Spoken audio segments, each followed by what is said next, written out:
ਮੋਹਾਲੀ ਦੇ ਪਿੰਡ ਬਲੌਂਗੀ ਵਿੱਚ ਅੱਜ ਭਾਰਤੀ ਜਨਤਾ ਪਾਰਟੀ ਦੇ ਪੰਜਾਬ ਪ੍ਰਧਾਨ ਸੁਨੀਲ ਜਾਖੜ ਤੇ ਹੋਰ ਆਗੂ ਮੌਜੂਦ ਰਹੇ ਸੀ ਤੇ ਫਿਰ ਬਾਅਦ ਵਿੱਚ ਉਹਨਾਂ ਨੇ ਜਦੋਂ ਮੀਡੀਆ ਨਾਲ ਗੱਲਬਾਤ ਕੀਤੀ ਤਾਂ ਉਹਨਾਂ ਨੇ ਕਾਂਗਰਸ ਤੇ ਤਵਾ ਲਾਉਂਦੇ ਕਿਹਾ ਕਿ ਕਾਂਗਰਸ ਹਮੇਸ਼ਾ ਹੀ ਧਰਮਾਂ ਦੇ ਨਾਮ ਤੇ ਪੰਜਾਬ ਵਿੱਚ ਵੰਡੀਆਂ ਪਵਾਉਂਦੀ ਰਹਿੰਦੀ ਹੈ ਅਤੇ ਉਹਨਾਂ ਨੇ ਕਿਹਾ ਕਿ ਇਹਨਾਂ ਦੇ ਲੀਡਰ ਛੋਟੀ ਸੋਚ ਦੇ ਲੀਡਰ ਹਨ ਜੋ ਕਿ ਹਿੰਦੂ ਸਿੱਖ ਭਾਈਚਾਰੇ ਕਹਿ ਕੇ ਪੰਜਾਬ ਵਿੱਚ ਵੰਡੀਆਂ ਪਵਾ ਰਹੇ ਹਨ।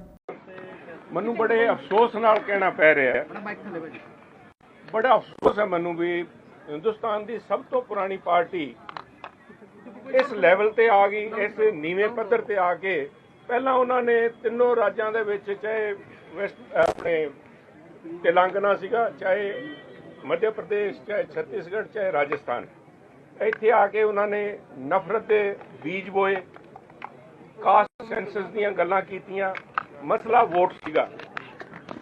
ਹੁਣ ਪੰਜਾਬ ਦੇ ਅੰਦਰ ਪਹਿਲਾਂ ਵੀ ਇਹਨਾਂ ਨੇ 22 ਦੇ ਇਲੈਕਸ਼ਨਾਂ ਤੋਂ ਪਹਿਲਾਂ ਨਫ਼ਰਤ ਦੇ ਬੀਜ ਬੋਏ।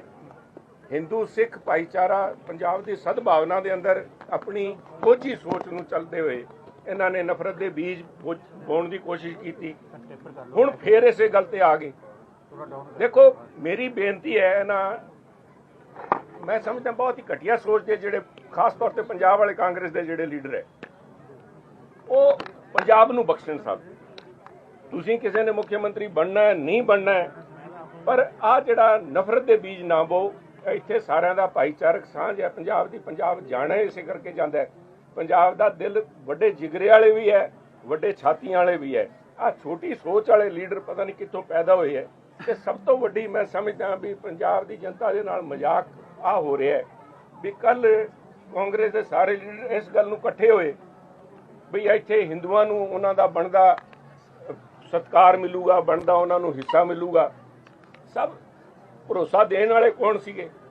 ਉਹੀ ਲੋਕ ਸੀਗੇ ਜਿਨ੍ਹਾਂ ਨੇ ਬੀਜ ਬੋਏ ਇੱਥੇ ਹਿੰਦੂ ਸਿੱਖ ਭਾਈਚਾਰੇ ਦੇ ਵਿੱਚ। ਮੇਰੀ ਫੇਰ ਬੇਨਤੀ ਹੈ, ਪੰਜਾਬ ਨੂੰ ਬਖਸ਼ੋ, ਪੰਜਾਬ ਦੀ ਭਾਈਚਾਰੇ ਅੱਜ ਦਾ ਜਿਹੜਾ ਪ੍ਰੋਗਰਾਮ ਕਰਵਾਇਆ ਜਾ ਰਿਹਾ ਇਹਦਾ ਮੇਨ ਉਦੇਸ਼ ਕੀ ਹੈ?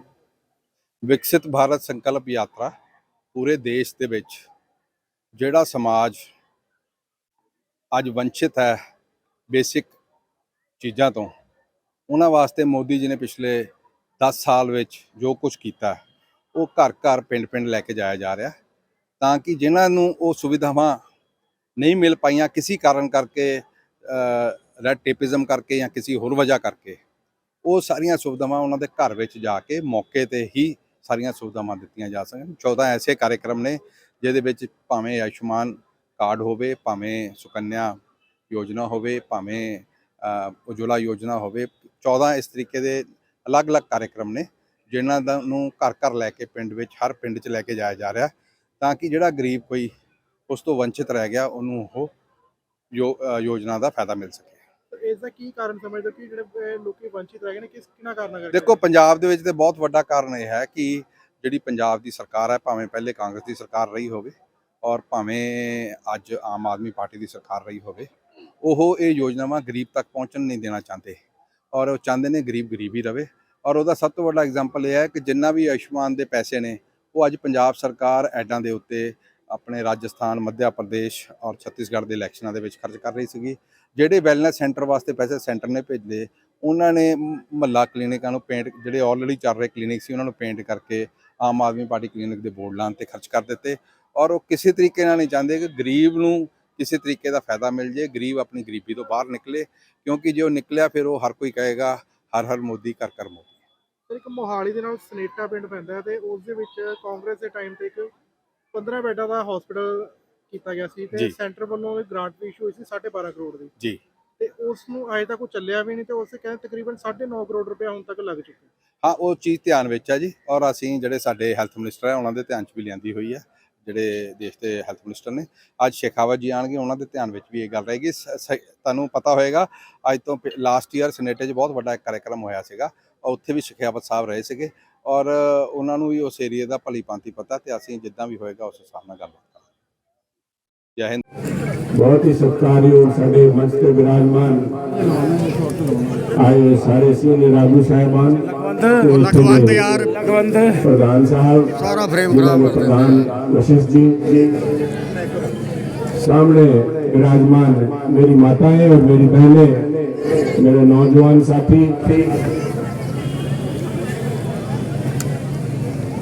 मैं आज आपके सामने यहाँ कोई राजनीतिक बात करने नहीं आया, क्योंकि ये एक साझा मंच है। साझा मंच में इसलिए कह रहा हूँ कि प्रधानमंत्री मोदी जी ने एक बात कही है कि ये जो योजना है और ये जो योजनाएं हैं इस संकल्प यात्रा के तहत, उसका लाभ हर एक व्यक्ति को मिलना चाहिए। जो उस कतार में आखिरी आदमी खड़ा है, आखिरी व्यक्ति, जो गरीब आदमी, जो वंचित, जिसे लाइन में आगे खड़े होने का हक भी नहीं दिया गया, उस आदमी तक इन स्कीम का लाभ पहुंचे। लोगों ने मिलकर के गांधी जी के नेतृत्व में इस आंदोलन को जन आंदोलन का स्वरूप दिया था। उन सब के मन में निश्चित रूप से उस समय भी एक भाव रहा होगा, ये भारत जो गुलाम देश है, जो पिछड़ा हुआ देश है,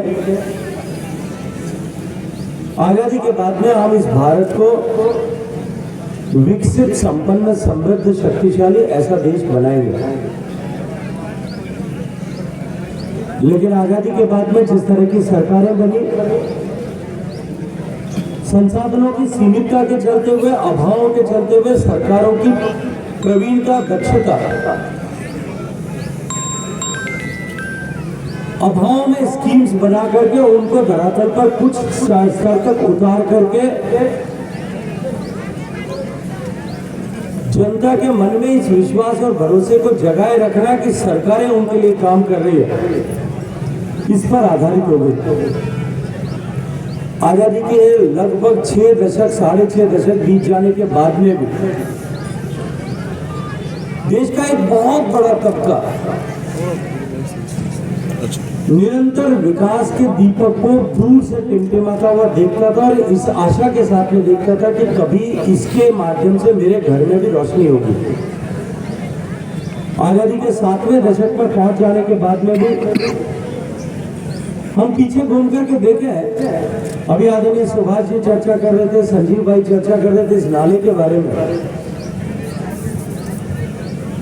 देश की 62% आबादी ऐसे थी जिसके घर में सामान्य शौचालय की सुविधा भी नहीं थी। लगभग 60 करोड़ लोग देश में ऐसे थे जिनके पास में सामान्य शौचालय की सुविधा नहीं थी और उन माताओं बहनों को नित्य प्रतिदिन अपनी गरिमा के साथ में समझौता करने की बाध्यता थी। आजादी के 6.5 दशक बीत जाने के बावजूद भी देश में 10 करोड़ से ज्यादा परिवार ऐसे थे जिनके पास में, जिन माताओं बहनों के पास में सामान्य गैस का चूल्हा नहीं था और गैस का चूल्हा नहीं होने के चलते हुए एक तरफ उन्हें दिन में 3-4 घंटे ईंधन इकट्ठा करने के लिए जो परिश्रम करना पड़ता था और दूसरी तरफ चूल्हे की आग को जलाए रखने के लिए और अपने परिवारजनों का भोजन पकाने के लिए धुएं में घुटना पड़ता था। आजादी के लगभग 7 दशक बीत जाने के बाद में भी देश के 4 करोड़ परिवार ऐसे थे, 18,000 से ज्यादा पंचायतें ऐसी थी जिनके पास में बिजली नहीं थी। आजादी के 7 दशक बीत जाने के बाद में भी देश में 4 करोड़ से ज्यादा परिवार ऐसे थे जिनमें माताएं बहनें अपने बच्चों को बरसात में टपकती हुई छत से बचाने के लिए सिमट करके कोने में सोने के लिए मजबूर थे। देश के 4 करोड़ लोग कच्चे मकान में रहने के लिए अभिशप्त थे और आजादी के 7 दशक बीत जाने के बाद में भी देश के 82% से भी ज्यादा घरों में पीने के पानी की उपलब्धता नहीं थी। माताओं बहनों को नित्य प्रतिदिन पीने का पानी लाने के लिए कई किलोमीटर तक पैदल चलना पड़ता था। एक इतने लंबे संघर्ष के बाद में जो देश आजाद हुआ, वो आजादी के 7 दशक बीत जाने के बाद में भी वहां गरीब जो है कि कभी मेरे घर में भी इन मूलभूत आवश्यकताओं की चुनौती से मुक्ति मिलेगी, इसकी आशा के साथ में काम करते करते उनकी पीढ़ियां बीत गई थी और फिर धीरे धीरे करते हुए उनका विश्वास इस बात पर खंडित हो रहा था, धराशायी हो रहा था कि वह हमारे घर में भी कभी जो है वो रोशनी और सवेरा आ सकता है। और जैसा मैंने कहा, क्योंकि संसाधनों की सीमितता के साथ में काम करने के स्वभाव बने थे और प्राथमिकताएं चुनाव जीतना ऐसा हो गई थी, इसके चलते हुए सरकारें योजनाओं का निर्माण इस दृष्टिकोण से करने लगी थी कि अधिकतम चुनाव के दृष्टिकोण से लाभ कहां और कैसे किस तरह हो सकता है।